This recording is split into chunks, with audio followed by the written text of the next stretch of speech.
முட்டைன்னு கோழி முட்டைன்னு கிண்டல் பண்ண கூடாது.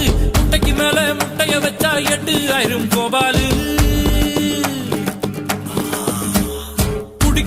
குடிக்கிறான்னு கேவலப்படுத்த கூடாது. 500 அடிக்கும் அவுட் ஆகல தெண்டுல்கர் தான் நம்மாளு.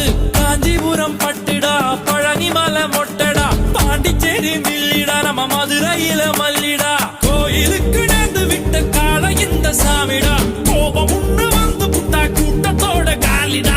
கும்பகோண வெத்தல அது கொஞ்சம் கூட பத்தல. நாட்டு சால சக்கரை என செக்கு போல சுத்தர. திருநெல்வேலிகள் வாடா, மலை கோட்டடா.